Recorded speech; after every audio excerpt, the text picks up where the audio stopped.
నమస్తే అండి, welcome to Telugu capital. నేను మీ అడ్వకేట్ శ్వేత. ఈరోజు నాతో పాటు ఉన్నారు నా colleague advocate Shashikant sir. Sir నమస్తే సార్. నమస్తే madam. Sir 498A case so common, అందరికీ తెలిసిపోయింది. అసలు ఆ కేసు ఏంటి, దాని పుట్టు పూర్వోత్తరాలు ఏంటి అనేది. ఇటీవల మన తెలంగాణ హైకోర్టు డిస్మిస్ చేసిన క్వాష్ పిటిషన్ని సుప్రీంకోర్టు వరకు వెళ్ళి ఫైట్ చేశారు. అండ్ అక్కడ ఆయనకి అగెయిన్స్ట్గా ఏదైతే 498 వేసారో దాన్ని క్వాష్ చేశారో ఆ ప్రొసీడింగ్స్ని. అవునండి, ఆ కేసు గురించి చెప్పండి sir. Section 498A IPC being misused for unleashing wives personal vendetta against husband and his family అని సుప్రీంకోర్టు చెప్తాం జరిగింది. ఇది లాస్ట్ మంత్ అండి. ఇది మేడం 11th డిసెంబర్న సుప్రీంకోర్టు ఈ కేసుని క్వాష్ చేస్తాం జరిగింది.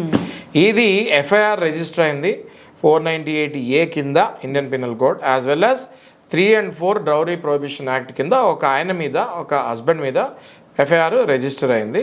దాంతోపాటు వాళ్ళ రిలేషన్స్ పేరు కూడా, సహజంగా ఇది ప్యాకేజ్ కదా. 498A కేసు పెడితే హస్బెండ్, మదర్, ఫాదర్, ఎవరైనా సిస్టర్స్, బ్రదర్స్ ఉంటే ఒక ప్యాకేజ్ లాగా ఇది. 498A కేసు అంటే ఒక ప్యాకేజ్ లాగా వాడుతున్నారు కొంతమంది భార్యలు. ఒక ప్యాకేజ్ లాగా వాడేసరికి ఈ కేసు హైకోర్టు వరకు వచ్చింది. హైకోర్టులో కూడా కేసు కొట్టేలేదు.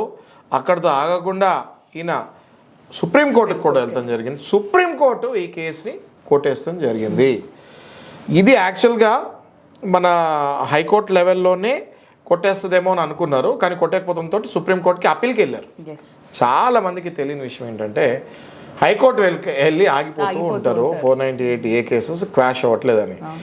ఒకవేళ మీ కేసులో దమ్ముంది అని మీరు అనుకుంటుంటే ఇట్లాంటి ఇప్పుడు వచ్చిన కేసు ఏదైతే ఇప్పుడు December 11th అనుకుంటండి, if I'm not wrong, December 11th ఈ కేసు వచ్చింది.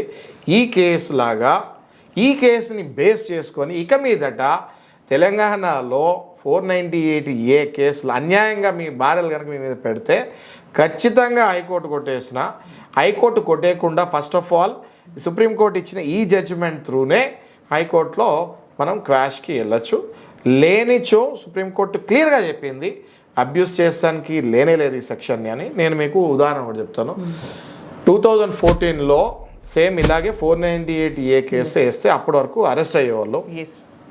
ఇది కామనే, కాకపోతే పబ్లిక్కి తెలియదు కాబట్టి చెప్తాను. Arnesh Kumar versus state of Bihar లో ఏం చెప్పిందంటే, అప్పుడు బీహార్ కోర్టు ఏం చెప్పింది అంటే, ఇంకా అరెస్ట్ చేయకండి బాబు, ఇంకా మీరు అరెస్టులు చేయకండి, 498A కేసులు చాలా కామన్ అయిపోయింది, మీరు దయచేసి ఇలాంటి కేసులు ఏమైనా వస్తే 41A నోటీస్ ఇచ్చేసి వదిలేయండి, ఇన్వెస్టిగేషన్ అప్పుడు పిలవండి, అంతేగాని వీళ్ళందరినీ అరెస్ట్ చేసుకుంటూ పోతే జైలు సరిపోవు, అన్ని విడాకులు అవుతున్నాయి, కాబట్టి ఇంక అరెస్ట్ చేయకండి అని అన్నారు. కానీ దాని తర్వాత అరెస్ట్ చేస్తాం ఆపేశారు. దానికి ముందు వరకు చాలా ఇబ్బంది పడేవాళ్ళు, పేరెంట్స్ కానీ భర్త కానీ అరెస్ట్ చేస్తాం ఆపేస్తారు. కానీ దాని తర్వాత అరెస్ట్ చేస్తాం ఆపేస్తారు, కానీ హెరాస్ చేస్తాం ఆపలేదు. అంటే పోలీస్ స్టేషన్కి వెళ్ళాలి, అక్కడ మళ్ళీ పోలీసు వాళ్ళు ఈ విషయంలో ఈ కేసెస్లో మాత్రం ఫ్రెండ్లీగానే ఉంటున్నారని నేను అనుకుంటున్నాను. కానీ వీళ్ళకి వెళ్ళే వాళ్ళకి టెన్షన్ కదా. ఎప్పుడు పోలీస్ స్టేషన్లో అడుగు పెట్టిన వాళ్ళకి పోలీస్ స్టేషన్కి వెళ్ళాలి, ఊరికూరికి వాళ్ళు పిలిచినప్పుడు వెళ్ళాలి, ట్రయల్కి వెళ్ళాలి, ట్రయల్ కోర్టులోకి వెళ్ళాలి, నా తప్పే లేదు ఇందులో అన్నప్పుడు ఊరికూరికే ట్రయల్ కోర్టుకి వెళ్ళి అటెండ్ అవ్వాలి, ఇవన్నీ ఇబ్బంది కదా. అందుకని ఈ కేసెస్ని అసలు ఇందులో దమ్ము లేకపోతే, అన్నీ తప్పుడు అబద్ధాలే ఉంటే మీ వైఫ్ వేసినవి, వెంటనే వెళ్ళి క్వాష్కి వెళ్ళి హైకోర్టులో అప్లై చేయండి, క్వాష్ వస్తుంది. లేకపోతే సుప్రీంకోర్టుకి కూడా వెళ్ళి అప్లై చేస్తే క్వాష్ గ్యారంటీగా, అందులో మాత్రం మీ వైఫ్ది తప్పు ఉండి మీదేం తప్పు లేకపోతే క్వాష్ వస్తుంది guarantee. Okay sir, thank you. ఎందుకనంటే చాలామంది హైకోర్టు వరకే వెళ్ళి ఆగిపోతూ ఉంటారు. This video is very informative for them, useful కూడా. మీ ఫ్రెండ్స్ ఎవరైనా మీ రిలేషన్లో ఇటువంటి కేసెస్ మాత్రం ఫేస్ అవుతూ ఉంటే డెఫినెట్గా వాళ్ళకి షేర్ చేయండి. If you need something more comment చేయండి, మేము ఆ టాపిక్స్ మీద వీడియోస్ చేయడానికి ట్రై చేస్తాము. Thank you.